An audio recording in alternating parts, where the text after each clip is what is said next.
तुलसी माता की जय।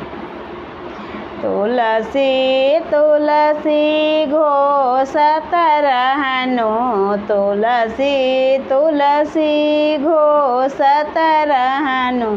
तुलसी जंगलवा के घास तुलसिया पूजे जाए वे सखी।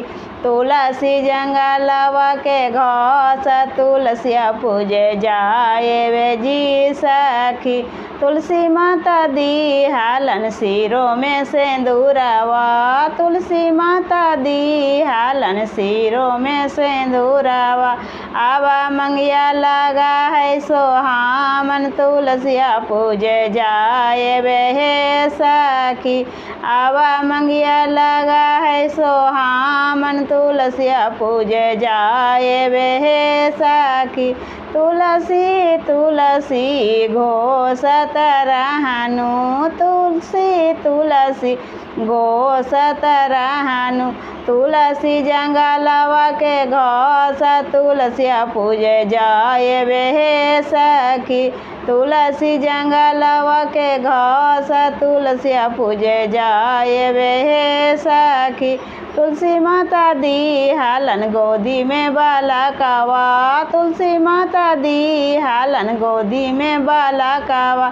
आवा गोदिया लगा है सोहामन, तुलसिया पूजे जाए वे सखी।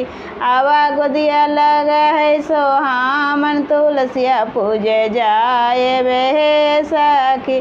तुलसी तुलसी घोषत रहनु, तुलसी तुलसी घोषत रहनु। तुलसी जंगलवा के घास तुलसिया पूजे जाए वे सखी। तुलसी माता दी हालन भाई रे भतीजवा, तुलसी माता दी हालन भाई रे भतीजवा। आवा नहरा लगा है सोहामन, तुलसिया पूजे जाए वे सखी।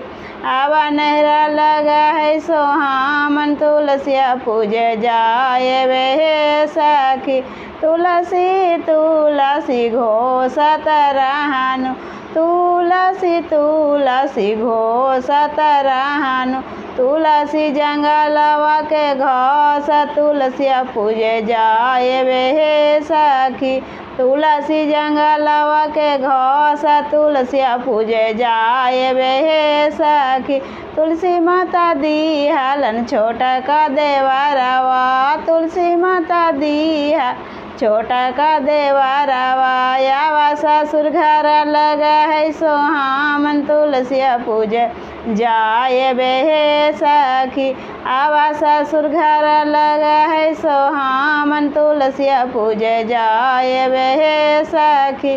तुलसी तुलसी घोषत रहनु, तुलसी तुलसी घोषत रहनु। प्रेम से बोलिए तुलसी माता की जय। मेरा वीडियो अच्छा लगा तो चैनल को ज़रूर से ज़रूर सब्सक्राइब